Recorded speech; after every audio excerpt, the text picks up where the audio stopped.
খারাপ খবর কেকেআর সমর্থকদের জন্য।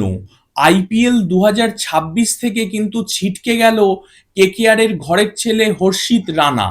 এবং আমরা তার কথা যদি বলি, আমরা জানি সে কিন্তু সাউথ আফ্রিকার এগেনস্টে ওয়ার্ম আপ ম্যাচে ইনজুরিটা পায় এবং ইনজুরিটা এতটাই বাজে ছিল যে সে কিন্তু পুরোপুরি টি-20 ওয়ার্ল্ড কাপ 2026 থেকেই ছিটকে যায়, যেখানে সে রেগুলার প্লেয়ার ছিল বা ফার্স্ট ইলেভেনের প্লেয়ার ছিল এবং তাকে অপারেশন করাতে হয়।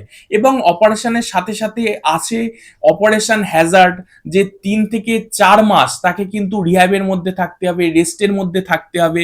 তবে এত কিছুর পরও কিন্তু আশা করা হচ্ছিল আইপিএল এর শেষ 5টা ম্যাচ হলেও সে খেলতে পারে, সে ফিরতে পারে, কিন্তু সেটা আর সম্ভব হলো না। আমরা জানি সে কিন্তু বিসিসিআই এর চুক্তিভুক্ত ক্রিকেটার এবং বিসিসিআই এটা কিন্তু কখনোই অ্যালাউ করে না তাদের চুক্তিভুক্ত ক্রিকেটারদের সাথে যে তারা ফুল ফিট না হয়েই কোনো টুর্নামেন্ট খেলবে। সেজন্যই সে কিন্তু এক প্রকার আইপিএল এর পুরো সিজন থেকেই বাদ পড়ে গেল। তো আমরা এই ভিডিওতে আলোচনা করব তার বেস্ট পসিবল রিপ্লেসমেন্ট কারা। সে যেহেতু বোলিং এর পাশাপাশি ব্যাটিংটাও ভালো করতো, একটা অলরাউন্ড ক্যাপাবিলিটি ছিল, তো সেই অলরাউন্ড ক্যাপাবিলিটির প্লেয়ারই বা কারা আছে যারা তাকে রিপ্লেস করতে পারেন কিছুটা হলেও, সেই নিয়েও একটা ডিটেলসে আলোচনা হবে। তো চলো ভিডিওটা শুরু করা যাক। Welcome to A to Z sports voice. তোমরা যদি চ্যানেলে প্রথম এসে থাকো তাহলে সাবস্ক্রাইব করে বেল আইকনটাকে বাজিয়ে দাও ফুটবল এবং ক্রিকেট সংক্রান্ত যাবতীয় আপডেট পাওয়ার জন্য। আর ডেইলি আপডেটেড থাকার জন্য আমাদের আদার social media ID Facebook, Insta এগুলোকে ফলো করে রাখতে পারো। নাও কাম টু দা পয়েন্ট। যেমনটা বললাম যে হর্ষিত রানার রিপ্লেসমেন্ট, এই রিপ্লেসমেন্ট হিসেবে যে প্লেয়ারই আসুক না কেন তার কিন্তু একটা অলরাউন্ড ক্যাপাবিলিটি থাকা প্রয়োজন। এবং এই অলরাউন্ড ক্যাপাবিলিটির জন্য আমি একটা প্লেয়ারকে বেছে রেখেছি। সেই প্লেয়ারটা আর কেউ নয়, সে হচ্ছে ত্রিপুরেশ সিং। সে কিন্তু এই সৈয়দ মুস্তাক আলী ট্রফি সেখানে কিন্তু দুর্দান্ত ফর্মে ছিল। তার স্ট্যাটের কথা যদি বলি, সে কিন্তু 10 ম্যাচে 16টা উইকেট তুলেছে এবং 19.37-এর অ্যাভারেজে তুলেছে, যেটা যথেষ্ট ভালো। এবং তার ইকোনমির কথা যদি বলি, সেটা কিন্তু 8.37-এর ইকোনমি, যেটা কিন্তু টি-20-র ক্ষেত্রে মানে খুব ভালো না হলেও যথেষ্ট ভালো।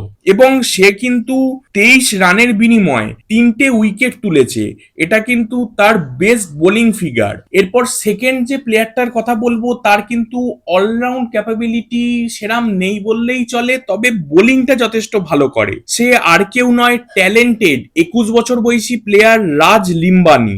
এই প্লেয়ারটা কিন্তু সৈয়দ মুস্তাক আলী ট্রফিতে 7 ম্যাচে 15 উইকেট তুলেছে এবং 8.58 ইকোনমিতে, মানে বুঝতেই পারছো যথেষ্ট ভালো কিন্তু তার ইকোনমিটা। এবং সে কিন্তু বেস্ট বোলিং যেটা করেছে সেটা কিন্তু 5 রানের বিনিময়ে 3 উইকেট, মানে তার ট্যালেন্ট তো আছে, তাকে শুধু চান্স দিতে হবে, এটাই হচ্ছে ব্যাপার। আর থার্ড যে প্লেয়ারটার কথা বলবো সে হচ্ছে রাজবর্ধন হাঙ্গারেকার। সেও কিন্তু সৈয়দ মুস্তাক আলী ট্রফি ডোমেস্টিকে দুর্দান্ত ফর্মে ছিল। সে 7 ম্যাচে 11 উইকেট তুলেছে এবং তার বেস্ট বোলিং ফিগার হচ্ছে 10 রানের বিনিময়ে 3 উইকেট। এবং তার অ্যাভারেজ নিয়ে যদি বলি, সে কিন্তু 17.90-এর অ্যাভারেজে বোলিং করেছে। এবং তার ইকোনমির কথা যদি বলি, সে কিন্তু পুরো টুর্নামেন্ট জুড়ে 7.38-এর ইকোনমি বজায় রেখেছিল।